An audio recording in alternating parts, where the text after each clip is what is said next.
মুহূৰ্তত পুনে আপোনালোকক লৈ গৈছো ডক্টৰ হিমন্ত বিশ্ব শৰ্মাৰ মুখ্যমন্ত্ৰী সংবাদ মেলৰ মাজলৈ। শিক্ষা শেষ নোহোৱা পৰ্যন্ত প্ৰত্যেক মাহত 1000কৈ টকা চৰকাৰৰ পৰা লাভ কৰিব।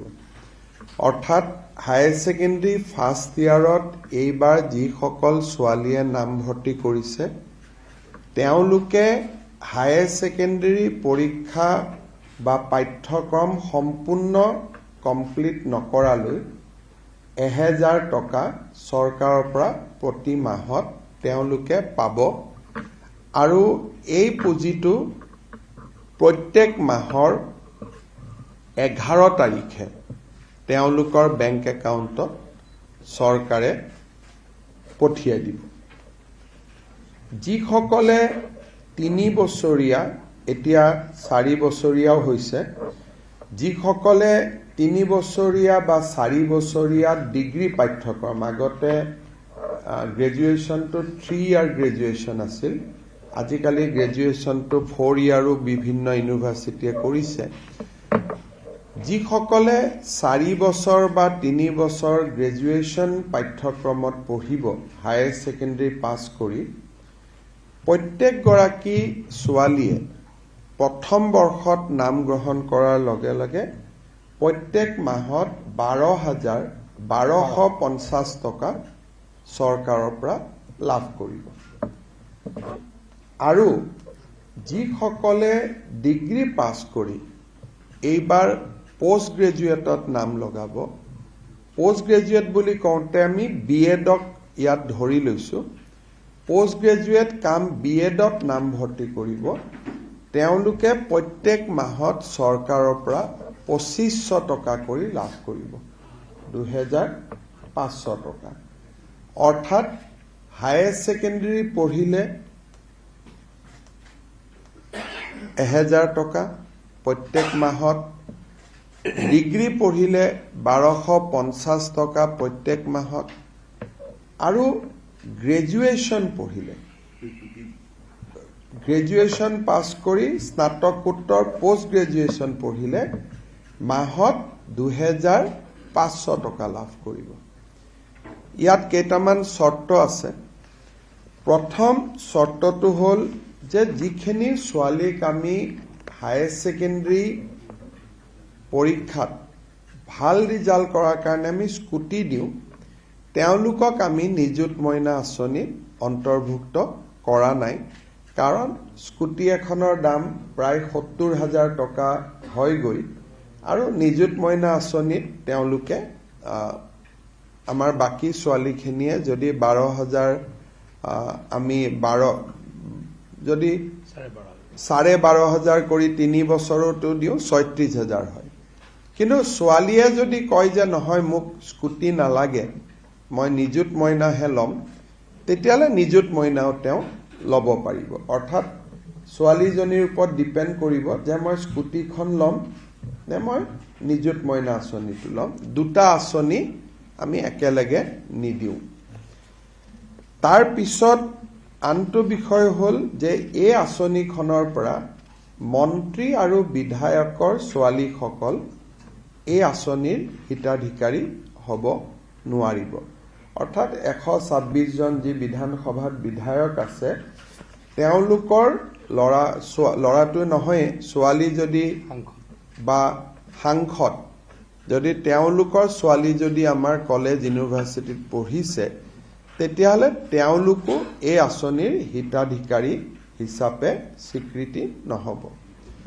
আৰু যোনে প্ৰাইভেট স্কুলৰ কলেজত ফিজ দি পঢ়ে, ধৰক মই প্ৰাইভেট কলেজত নাম লগাইছোঁ, মই মাহত 10,000 টকা কলেজখনত ফিজে দিওঁ, ৰয়েল গ্ল'বেলত পঢ়িছোঁ, কাজিৰঙা ইউনিভাৰ্চিটিত পঢ়িছোঁ।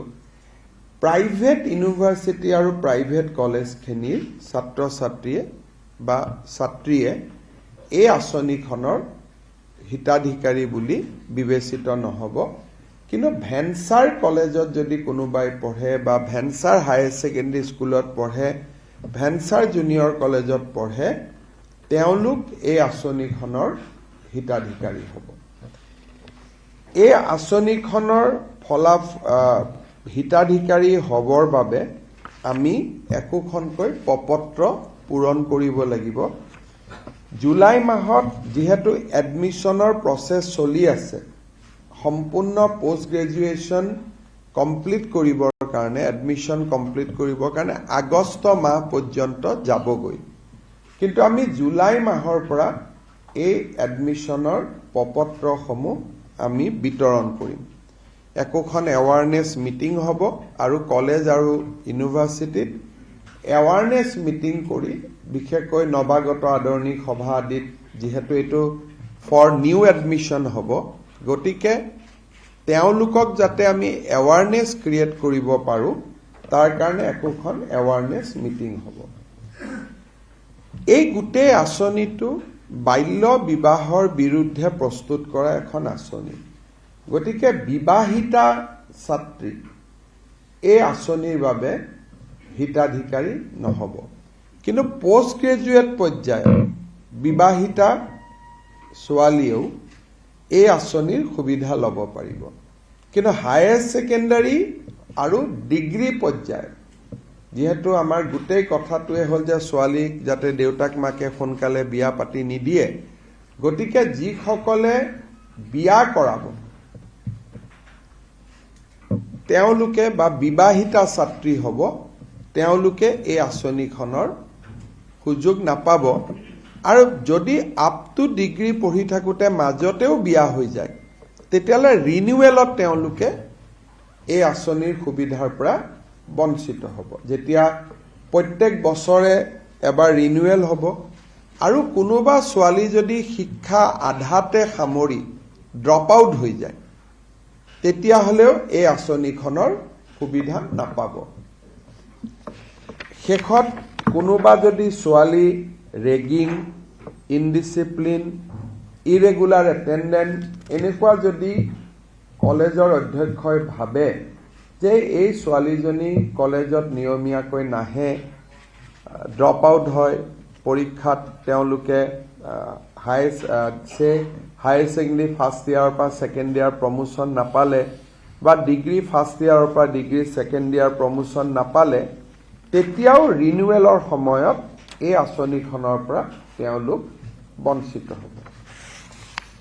যদিও এই আঁচনিখনৰ লগত জড়িত নহয়, আমি ইলেকশ্যনৰ আগত বা বিশেষকৈ যোৱাবাৰ স্কুটি দিওঁতে আমি এটা কথা ঘোষণা কৰিছিলোঁ যে অহাবাৰৰ পৰা 75% পোৱা ছোৱালীহে স্কুটি পাব। কিন্তু এডুকেশ্যন ডিপাৰ্টমেণ্টে অধিসূচনাখন নোলোৱাৰ কাৰণে এইবাৰ আমি 60% পোৱা ছোৱালীকো আমি স্কুটি দিম। অহাবাৰৰ পৰা নিদিওঁ, তেতিয়ালৈকে আমি এডভাৰটাইজ আদি বা অধিসূচনা আমি প্ৰকাশ কৰিম। কিন্তু MCC model code of conduct থকাৰ কাৰণে এডুকেশ্যন ডিপাৰ্টমেণ্টে অধিসূচনাখন দিব নোৱাৰিলে। সেইকাৰণে বহুতে হয়তো ক'ব পাৰে যে আমাৰ লগততো গভৰ্ণমেণ্ট অৰ্ডাৰ নাই, গতিকে মন বেয়া হ'ব পাৰে। সেইকাৰণে এইবাৰ আমি আপ টু 75% নকৰি 60% ছোৱালীকো আমি স্কুটি দিম। প্ৰায় 50,000 ছোৱালী এইবাৰ স্কুটি পাব। গতিকে নিযুত মইনা আঁচনিখনৰ প্ৰথম ধনটো আমি 11 অক্টোবৰত বেংক একাউণ্টত ট্ৰান্সফাৰ কৰিম। ইয়াৰ মাজত প্ৰপত্ৰ আদি পূৰণ হ'ব। এইবাৰ যিসকল ছোৱালীয়ে প্ৰপত্ৰ পূৰণ কৰি নিযুত মইনা আঁচনি পাব, দ্বিতীয় বৰ্ষত আৰু তেওঁলোকে প্ৰপত্ৰ পূৰণ কৰিব নালাগে। তেওঁলোকৰ খালি কোনখিনি, কোনোবা বিয়া হৈ গ'ল নেকি, কলেজত অহা নাই নেকি, সেইখিনি আমি কলেজৰ প্ৰিন্সিপালৰ পৰাই ৰিপৰ্ট লৈ ল'ম আৰু তাৰ ভিত্তিত আমি কাম কৰিম। তেওঁলোকে এবাৰ ফৰ্ম ফিল আপ কৰাৰ পিছত দ্বিতীয়বাৰ ফৰ্ম ফিল আপ কৰিব নালাগে।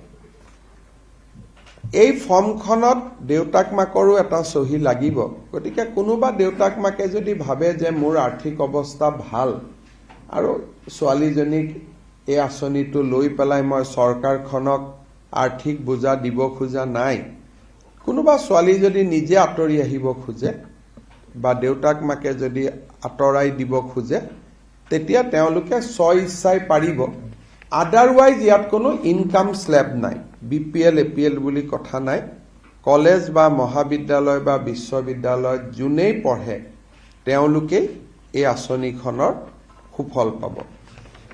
এই আঁচনিখনৰ প্ৰপত্ৰ মই আগতে কোৱাৰ দৰে জুলাইৰ 1 তাৰিখৰ পৰা আমি কলেজবিলাকত বিতৰণ আৰম্ভ কৰিম। বিশ্ববিদ্যালয়ত বিতৰণ ছেপ্টেম্বৰত হ'ব, কাৰণ তেওঁলোকৰ এডমিশ্যন আগষ্টলৈকে চলি থাকিব। আৰু প্ৰথম ইনষ্টলমেণ্টটো আমি 11 অক্টোবৰত দিম, আৰু তাৰ পৰা তেওঁলোকে নিয়মীয়াকৈ পাই থাকিব। জুন আৰু জুলাই মাহত তেওঁলোকে এই আঁচনিটো নাপাব, কাৰণ জুন আৰু জুলাইত মেক্সিমাম এডুকেশ্যন ইনষ্টিটিউট বন্ধ থাকে, আৰু আমি আঁচনিখন 10 মাহৰ বাবে আমি দিম এটা বছৰত। সেইকাৰণে প্ৰত্যেক বছৰত জুন আৰু জুলাই মাহত এইটো ডিবিটি নহয়, আন মাহকেইটাত এই আঁচনিটোৰ ডিবিটি হৈ থাকিব। এই আঁচনিখনৰ কাৰণে এই বছৰ চৰকাৰে 300 কোটি টকা খৰচ কৰিব। আৰু যেতিয়া 4 বছৰ ডিগ্ৰী কোৰ্চলৈকে, কাৰণ এই বছৰ প্ৰথম বৰ্ষৰ ষ্টুডেণ্টখিনিয়ে পাব, লাহে লাহে দ্বিতীয়, তৃতীয়, চতুৰ্থ ইয়াৰলৈকে পাব। টোটেল 10 লাখ ছোৱালীক এই আঁচনিখন আমি সুবিধা দিম। তাৰমানে এই আঁচনিখন আমি হিচাপ কৰি চাইছোঁ, 5 বছৰ এই আঁচনিখন চলিব। আৰু শেষৰ বছৰলৈকে যেতিয়া আমি হিচাপ কৰিম, শেষ বছৰটোত এই আঁচনিৰ পৰিমাণ বা আউটগ' 1500 কোটি টকা হ'ব। এই বছৰ 300 কোটি হ'ব, অহা বছৰ 600 কোটি হ'ব, তাৰ পিছৰ বছৰ অকল ডিগ্ৰীত থাৰ্ড ইয়াৰ থাকে, হায়াৰ ছেকেণ্ডেৰীত নাথাকে, পোষ্ট গ্ৰেজুৱেটত থাৰ্ড ইয়াৰ নাথাকে। গতিকে থাৰ্ড ইয়াৰত 300 নাবাঢ়ে, 300, 600 প্ৰথম 2 বছৰত বাঢ়িব, থাৰ্ড ইয়াৰত 150-200 কোটি টকাকৈ বাঢ়িব। কিন্তু এই আঁচনিখনে যি ইয়াৰ গ্ৰছ এডমিশ্যন ৰেচিঅ'টো, এনৰলমেণ্ট ৰেচিঅ'টো বহুত বঢ়াই দিব। বিশেষকৈ কলেজত অহা যোৱাৰ পইচাৰ অসুবিধা হোৱাৰ কাৰণে বহুত দুখীয়া মানুহে নিজৰ ল'ৰা ছোৱালীক কলেজত, বিশেষকৈ ছোৱালীক কলেজত নপঠায়। গতিকে আজি এই আঁচনিখনে এই বছৰটোত আমি এটা ইণ্টাৰনেল যিটো হিচাপ কৰিছিলোঁ, এই বছৰটোত প্ৰায় 2 লাখ ল'ৰা ছোৱালীক সামৰি ল'ব। কিন্তু গয়িং এহেড, যেনেকৈ অলপ আগতে ৰণোজ পেগু ডাঙৰীয়াই কেবিনেটত এটা ডেটা দিছিলে,